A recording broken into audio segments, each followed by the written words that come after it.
Apakah Tuhan bisa dibuktikan oleh filsafat? Apakah Tuhan benar-benar ada?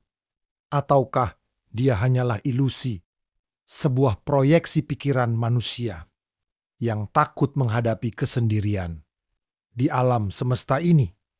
Apakah keberadaan Allah bisa dibuktikan dengan akal budi manusia? Atau iman hanyalah sebuah loncatan buta tanpa dasar rasional?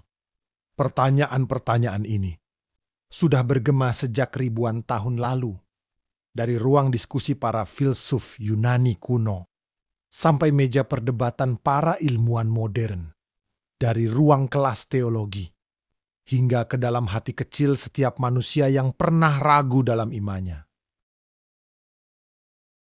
Dan hari ini, kita akan masuk ke dalam sebuah perjalanan panjang, perjalanan akal, perjalanan hati, perjalanan iman, perjalanan untuk menjawab satu pertanyaan besar.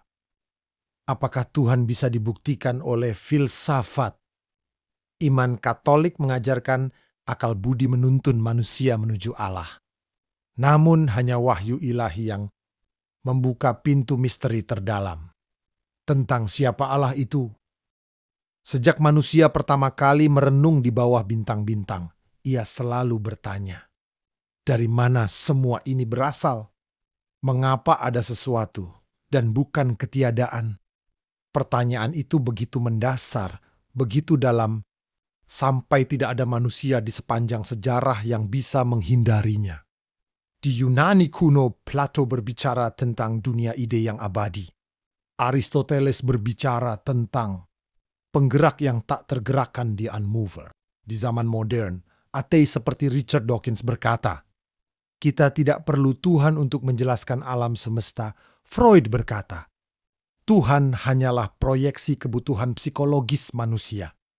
Namun di sisi lain, iman Katolik mengajarkan bahwa akal budi manusia mampu mengenal Allah melalui ciptaannya, meskipun hanya sebatas. Dan di atas itu semua, Allah sendiri menyatakan dirinya melalui wahyu. Puncaknya dalam pribadi Yesus Kristus. Maka dalam perjalanan kita hari ini, kita akan menapaki dua jalur, jalur filsafat dan jalur iman. Kita akan melihat bagaimana filsafat berusaha menunjuk pada Allah melalui akal. Lalu kita akan memahami bahwa hanya melalui wahyu, misteri Allah sungguh tersingkap. Manusia adalah makhluk yang bertanya. Kita bertanya sejak kecil, siapa aku? Kemana aku akan pergi? Pertanyaan-pertanyaan ini tidak bisa dijawab dengan sains saja. Sains bisa menjelaskan bagaimana sesuatu terjadi. Tapi sains tidak bisa menjawab mengapa sesuatu ada. Ambil contoh. Sains bisa menjelaskan bagaimana hujan terbentuk tentang evaporasi, kondensasi, presipitasi. Tapi pertanyaan lebih dalam tetap tersisa. Mengapa ada hukum alam yang memungkinkan hujan itu terjadi? Mengapa ada sesuatu, bukan ketiadaan mutlak? Di titik inilah filsafat masuk. Filsafat mencoba menjawab pertanyaan mendasar tentang keberadaan, sebab, tujuan, dan makna. Namun, sejak awal, jawaban manusia selalu terbagi dua. Satu, ada yang berkata, ya, Tuhan ada. Dialah asal segala sesuatu. Dua, ada pula yang berkata, tidak, Tuhan tidak ada. Alam semesta bisa menjelaskan dirinya sendiri. Inilah dua kutub besar sepanjang sejarah, ateisme dan teisme. Dan di tengah medan pertempuran itu, Gereja Katolik hadir bukan untuk menolak filsafat, tapi untuk berdialog dengannya. Gereja mengakui bahwa akal manusia bisa mengenal Allah. Tetapi gereja juga mengingatkan bahwa akal hanya membawa kita sampai pada batas pintu misteri. Untuk sungguh mengenal siapa Allah itu, diperlukan wahyu. Santo Yohanes Paulus II dalam ensikliknya Fides Ratio berkata, iman dan akal adalah seperti dua sayap. Dengan keduanya jiwa manusia terangkat menuju kontemplasi kebenaran. Artinya, iman tidak bertentangan dengan akal. Justru keduanya saling melengkapi. Saudara-saudariku, mari kita memulai perjalanan ini dengan hati terbuka. Mari kita mendengarkan suara filsafat, suara akal budi manusia. Lalu mari kita dengarkan juga suara iman, suara wahyu Allah, dan semoga di tengah keduanya kita menemukan kebenaran yang sesungguhnya. Karena inilah yang akan kita telusuri bersama. Bagaimana pandangan ateis dan teisme berdebat tentang Tuhan? Bagaimana argumen klasik filsafat mencoba membuktikan keberadaan Allah? Bagaimana iman Katolik menempatkan filsafat dalam terang wahyu? Dan akhirnya, bagaimana kita, sebagai manusia yang mencari, menemukan bahwa filsafat memang dapat menunjuk kepada Allah, tetapi hanya wahyu yang mengungkap misteri terdalamnya. Pandangan ateis fiestesmo. Saudara-saudariku, sejak ribuan tahun lalu, manusia selalu terbelah dalam dua kubu besar. Mereka yang berkata, ya, Allah ada. Dan mereka yang berkata, tidak, Allah hanyalah ilusi. Mari kita masuk lebih dalam. Pandangan ateis. Kaum ateis menolak keberadaan Allah. Mereka datang dengan berbagai alasan. Satu, Tuhan hanyalah ilusi psikologis. Sigmund Freud, seorang bapak psikoanalisis, berkata, Tuhan tidak lain adalah proyeksi kebutuhan batin manusia. Menurut Freud, ketika manusia merasa lemah, ia menciptakan figur ayah yang maha kuasa untuk melindungi dirinya. Dengan kata lain, Tuhan hanyalah ciptaan imajinasi manusia. Dua, Tuhan hanyalah proyeksi sosial. Ludwig Feuerbach, filsafat Jerman, berkata, agama adalah proyeksi sifat-sifat manusia ke langit. Manusia, katanya, menciptakan Allah sesuai gambarnya sendiri, bukan sebaliknya. Tiga, sains tidak butuh Tuhan. Richard Dawkins, seorang biolog evolusioner, berkata dalam bukunya, The Gone, tidak ada bukti ilmiah bagi Allah. Evolusi cukup menjelaskan kompleksitas kehidupan.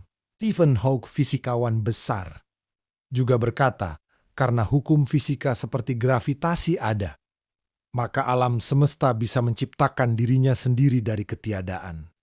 4. Masalah penderitaan.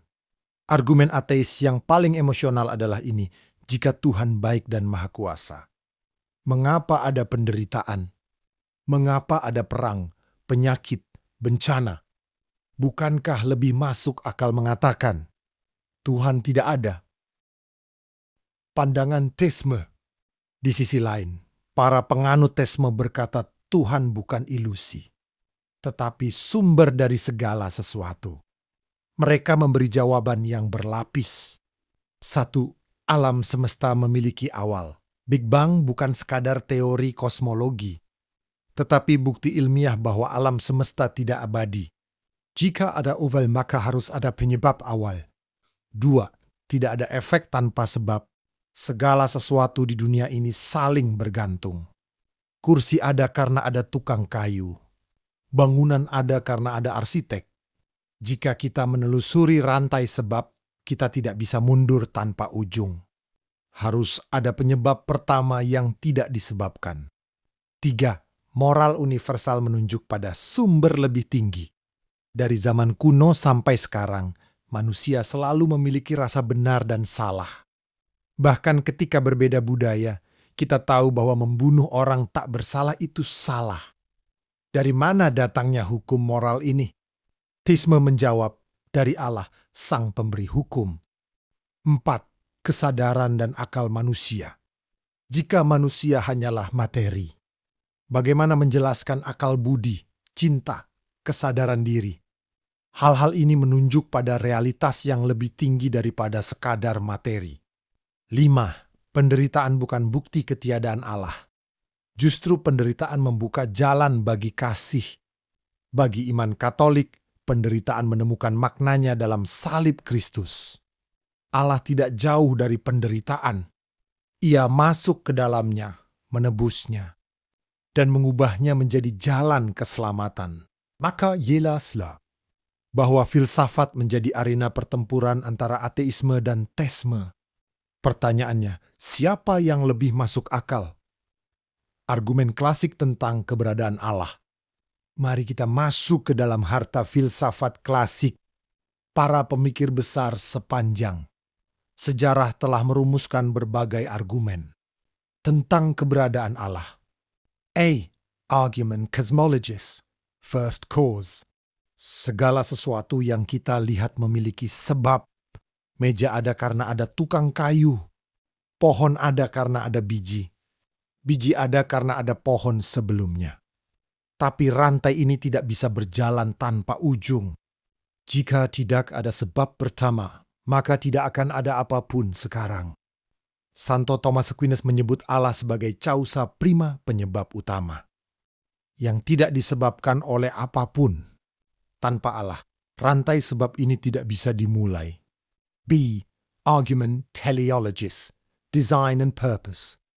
Lihatlah dunia di sekitar kita. Tata surya berjalan dengan keteraturan luar biasa.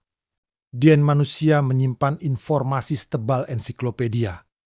Hukum fisika berlaku dengan presisi yang mustahil kebetulan. Seperti jam menunjuk pada pembuat jam. Keteraturan alam semesta menunjuk pada desainer agung. Ini adalah argumen teleologis bahwa segala sesuatu bergerak menuju tujuan. Dan tujuan itu menunjuk pada Allah. C. Argumen moral. Saudara-saudariku, perhatikan hati nurani kita. Kita semua tahu, tanpa diajarkan, bahwa membunuh orang tak bersalah itu salah. Kita tahu bahwa menolong orang miskin itu baik. Hukum moral ini universal. Tidak tergantung budaya. Tidak tergantung opini. Jika ada hukum moral, maka harus ada pemberi hukum. Dan dialah Allah. D. Argumen ontologis. St. Anselmus dari Canterbury mengajukan sebuah argumen unik. Allah adalah yang paling besar yang dapat dipikirkan. Jika Allah tidak ada, maka kita masih bisa memikirkan sesuatu yang lebih besar Allah yang ada. Tetapi mustahil ada sesuatu yang lebih besar daripada Allah. Maka Allah harus ada. Semua argumen ini bukan sekadar permainan kata-kata, bukan sekadar teori abstrak, melainkan cahaya akal yang menunjuk pada Allah. Apakah argumen ini memaksa semua orang percaya? Tidak, tetapi ia membuka jalan rasional. Jalan yang tidak bisa begitu saja ditolak tanpa alasan yang lebih kuat. Peran filsafat dalam iman Katolik. Gereja Katolik tidak pernah menolak filsafat. Justru sebaliknya, gereja menghargainya. Konsili Vatikan I menyatakan Allah, asal dan tujuan segala sesuatu, dapat dikenal dengan kepastian melalui terang akal budi manusia dari ciptaan. Santo Yohanes Paulus II dalam Fides Ratio berkata, iman dan akal budi adalah dua sayap yang mengangkat jiwa manusia menuju kontemplasi kebenaran. Filsafat dalam iman Katolik memiliki 3 peran penting. 1. Membuka jalan menuju Allah. Dengan akal, manusia dapat mengenal bahwa Allah ada. 2. Menjaga iman dari kesesatan. Melalui filsafat, gereja bisa melawan ateisme, relativisme, materialisme. 3. Menjadi jembatan dialog. Filsafat membuka ruang dialog dengan budaya, ilmu pengetahuan, dan agama lain. Namun, filsafat punya batas. Ia bisa menunjuk bahwa Allah ada. Tapi ia tidak bisa mengatakan siapa Allah itu. Inti utama, filsafat dan wahyu. Filsafat berkata, ada Allah. Wahyu berkata, inilah aku, Allah yang hidup, Bapa, Putra, dan Roh Kudus. Filsafat membawa kita ke pintu misteri. Tetapi hanya wahyu yang membuka pintu itu. Tanpa wahyu, filsafat terjebak dalam spekulasi. Tanpa filsafat, iman bisa jatuh dalam fideisme buta. Katolik berkata, keduanya harus bersatu. Filsafat menuntun, Wahyu menyempurnakan. Maka jawabannya jelas.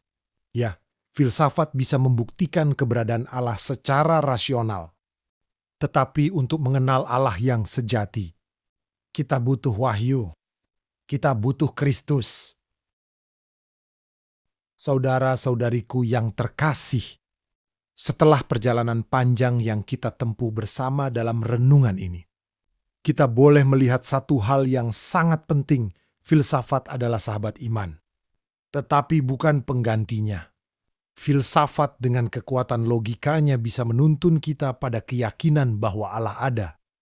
Argumen kosmologis menunjukkan bahwa segala sesuatu yang ada pasti punya sebab.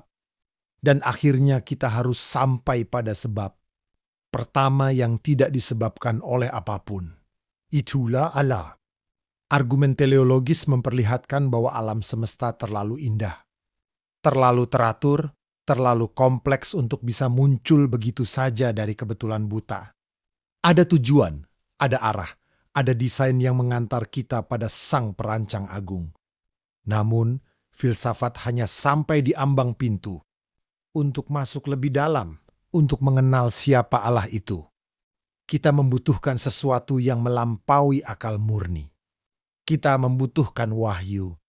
Iman Katolik percaya bahwa Allah sendiri yang datang mengetuk pintu sejarah. Ia menyatakan Dia kepada manusia. Pertama-tama melalui para nabi, lalu secara sempurna dalam pribadi Yesus Kristus. Dialah firman yang menjadi manusia. Dialah kebenaran yang tidak hanya bisa dipikirkan, tetapi juga dialami, dijalani, dan dihidupi. Maka kesimpulannya sederhana, namun mendalam. Filsafat bisa membuktikan adanya Allah, tetapi hanya wahyu yang membuka wajah. Allah yang penuh kasih. Filsafat mengantar kita ke pintu iman, tetapi iman membawa kita masuk ke rumah Allah sendiri. Sahabat-sahabatku, jika hari ini Anda merenung, jika hati Anda masih bertanya, jangan takut. Pertanyaan adalah bagian dari iman. Allah tidak marah ketika kita bertanya. Justru Ia senang karena dengan bertanya kita sedang mencari. Dan siapa yang mencari akan menemukan.